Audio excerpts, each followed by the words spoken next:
Ragazzi, bienvenue pour un nouvel épisode sur la chaîne Roma Seconde Nome. Pour les personnes qui ne me connaissent pas, je suis Fabien, je suis un expat français qui vit à Rome depuis 4 ans et moi, ma mission, c'est de vous faire découvrir Rome autrement en vous amenant des bons plans, des conseils pratiques pour faciliter votre séjour pour plus tard si vous venez séjourner ici dans la cité éternelle. Aujourd'hui, nous allons réaliser notre deuxième épisode de Street Food et Culture. Nous sommes dans un quartier très typique de Rome, nous ne sommes pas au centre, nous sommes à Pigneto, dans la périphérie de Rome, un quartier bien dans ses bottes avec une forte personnalité et je ne suis pas tout seul. Pour vous parler de street food et de culture, je suis accompagné de Justine, guide française qui vit dans ce quartier. Ciao. Salut Justine. Ciao, salut Fabien.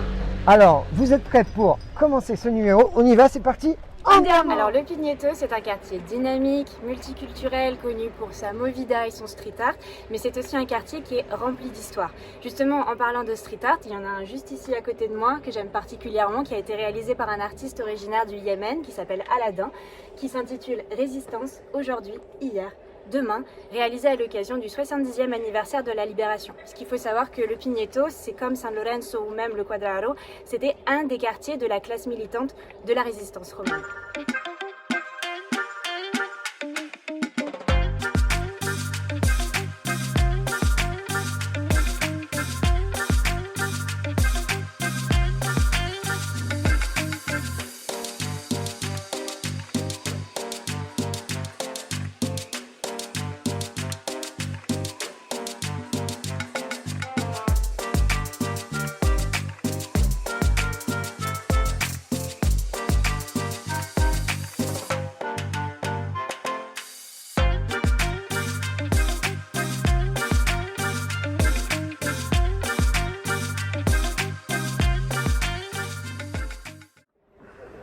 Le Pigneto est un quartier avec des racines populaires. Il est occupé par une classe ouvrière et c'est justement ces racines qui seront une source d'inspiration pour le cinéma néoréaliste et en particulier pour ce grand intellectuel Pier Paolo Pasolini qui est ici une icône pour le quartier.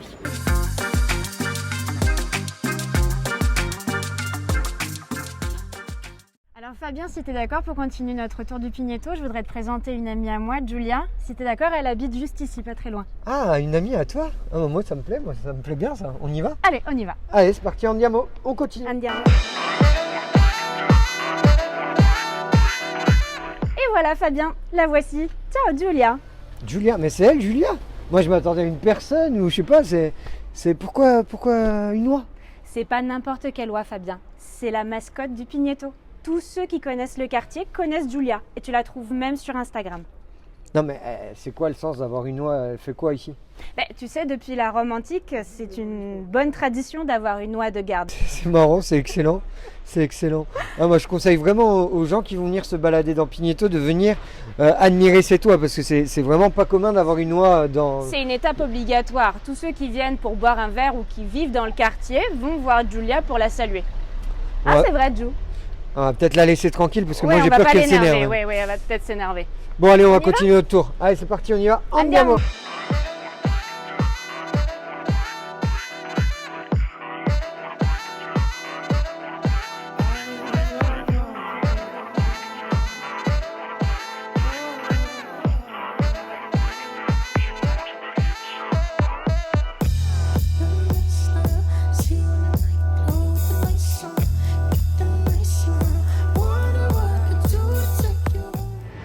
Justine, on est passé vraiment de Brooklyn à Beverly Hills là, parce que c'est vraiment charmant ce coin là. Il fait super beau, il y a les citrons, des petites maisons comme ça. On est en t-shirt au mois de mars, on est bien là. Oui. Alors ici, on est dans les fameux Villini du Pigneto. Donc ce sont de petites villas qui ont été construites sur 1 ou 2 étages. 150 en tout, une centaine de familles vivent encore à l'intérieur et le projet c'était de pouvoir y loger 250 familles. On a construit les maisons sur un style Liberty entre 1921 et 1924 grâce à des terrains qui ont été donnés par la famille des Serventi qui vivent encore ici au Pigneto et sur un projet des coopératives ferroviaires. Ah, c'est vraiment très très joli. Je C'est pense que ça vraiment doit magnifique. s'arracher à prix d'or ça parce que c'est vraiment super calme. On se croirait vraiment ailleurs, quoi. On est passé des immeubles immenses avec des fraises partout, et là on arrive, je crois, à la campagne. Oui, on est vraiment dans un petit quartier résidentiel. Alors d'ailleurs, c'est très typique puisque la plupart des villini, la plupart des petites villas sont toutes recouvertes, tu vois, de couleurs comme le jaune ocre ou même le rouge. Beaucoup ont été retapés, ont été restaurés et ça vaut pas mal d'argent. Ah, c'est vraiment très joli. Allez, on va continuer notre balade dans ce quartier où on est vraiment au cœur d'un quartier qui nous réserve vraiment plein de surprises. On y va, c'est parti. Andiamo.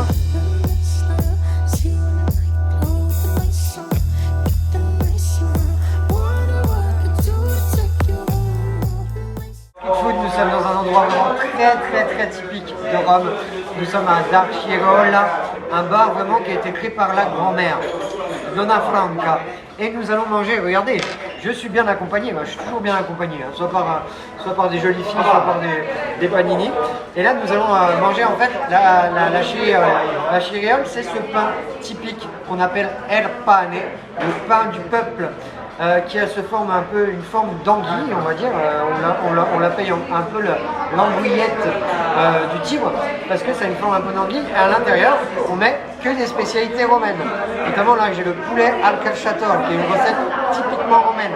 Vous avez ici les polpettes au vin blanc. Ça aussi, ça me donne envie. Ensuite, les polpettes au sugo.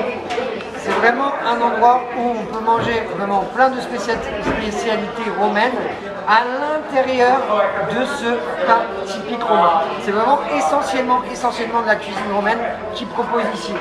Et on est vraiment dans un endroit vraiment très typique du Pigneto. Ils vous proposent vraiment plein de choses, mais essentiellement de la cuisine romaine. Juste avant, on était filmé dans les cuisines, ils préparent tout devant vous. C'est cuisine ouverte et c'est vraiment que des spécialités. Et c'est pas cher du tout, accompagné d'une bonne bière artisanale. Il n'y a pas à dire, c'est la Dolce Vita. Voilà. Allez, on continue notre balade, c'est parti, on y va.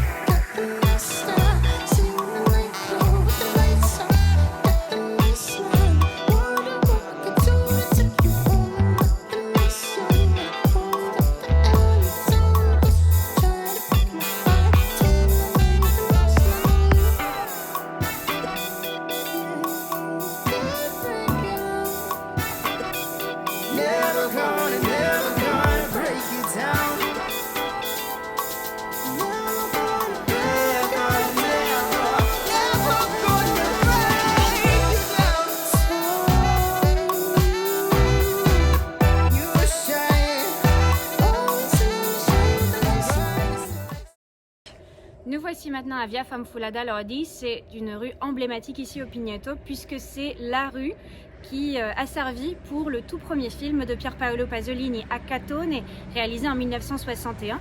Alors dans cette rue, c'est là où les protagonistes, cette bande d'amis, se retrouvent tous les jours au même bar pour y passer toute la journée. Alors d'ailleurs, pour la petite anecdote, il faut savoir que le bar du film n'existe absolument pas, il a été inventé de toutes pièces par Pasolini et pour meubler le bar, pour y trouver les tables et les chaises, il voulait utiliser les véritables accessoires de son bar préféré ici au Pigneto, qui n'est autre que le bar historique de Necci. Et autre petite anecdote, il aurait même réalisé le casting du film à l'intérieur du bar Necci. Alors toujours sur une note artistique, on a d'autres street art ici, cette fois qui rendent hommage au grand intellectuel Pier Paolo Pasolini. Donc j'en ai deux derrière moi.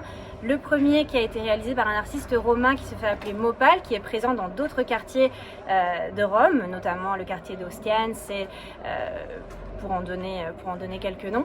Et il a choisi de réaliser le regard de Pasolini et notamment de se concentrer sur son œil. Alors, il faut savoir qu'il a choisi d'orienter l'œil de Pasolini sur Via Famulada Lodi, en référence à la rue principale de son film. Et il faut savoir que Pasolini, c'est un très grand précurseur, très grand intellectuel qui, justement pour rendre hommage à son avant-gardisme, l'artiste a décidé de réaliser la botte de l'Italie à l'intérieur de son œil pour montrer qu'il voit toujours vers l'avant, vers le futur pour le pays. Et puis la deuxième, réalisée par un autre artiste qui se fait appeler Mr. Clevra, qui cette fois-ci reprend un autre personnage d'un autre film de Pasolini. Donc le film s'intitule L'Évangile selon saint Matthieu et on voit ici représenter sur un style byzantin la jeune Madone âgée seulement de 14 ans.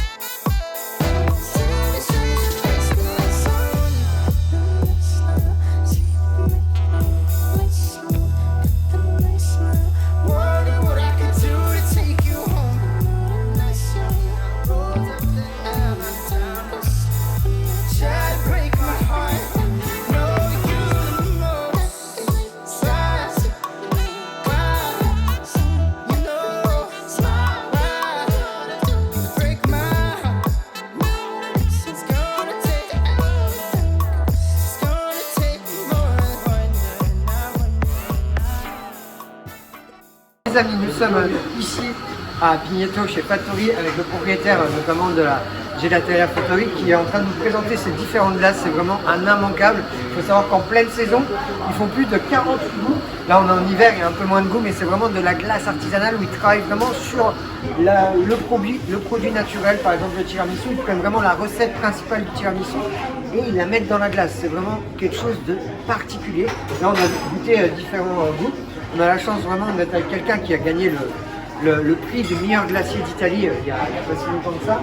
Et là il y a vraiment des goûts comme on a goûté bon, le chocolat vraiment pur, le tiramisu, on a goûté différents goûts. Non so che altro gusti può mi far assaggiare? Sì. Un altro gusto super tradizionale in Italia è la Nutella, la Nutella Ferrero. Noi produciamo un mantecato di Nutella Ferrero. Alors là on va goûter le goût Nutella. Alors ça c'est vraiment quelque chose de traditionnel. Con questo gelato 12 anni fa ho conosciuto Filippo Ferrero. Ah. Il y a 12 ans, il a connu Filippo Ferrero, le créateur du Nutella, grâce à cette glace. Alors, je vais vous dire, c'est vraiment quelque chose. Moi qui adore le Nutella en plus, on retrouve vraiment le goût parfait du Nutella à l'intérieur de la glace. C'est juste incroyable.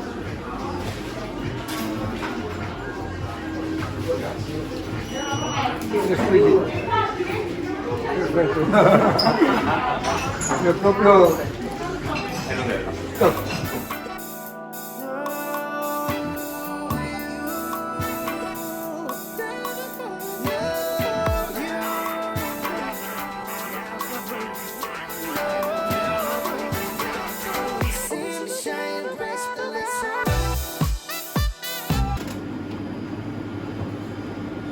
Questa è fragola, fresi. Noisette. Noisette, Evviva. sì. Evviva, sì. In inglese è chocolate chip, On ne stracciatella. peut pas mieux terminer notre épisode de Street Food et Culture à Pigneto que chez Fattori là, avec une super belle glace. Merci à toi Justine pour toutes les infos que tu as données sur ton quartier. C'est vraiment un quartier vraiment, on sort vraiment en dehors des sentiers battus. On est dans un quartier vraiment unique avec une belle personnalité. Merci aussi à Arnaud, le caméraman que vous pouvez suivre directement sur Roma Sacra Corona. Merci à Gaël et Anne-Caroline qui sont en collaboration avec nous et à tous les restaurateurs qui ont participé à cette vidéo. On vous donne rendez-vous très rapidement sur Roma Secondo Me. N'oubliez pas de me suivre sur Facebook, TikTok, Instagram et Twitter. Et on vous dit à très bientôt. Ciao ragazzi, Ciao. à presto, ciao.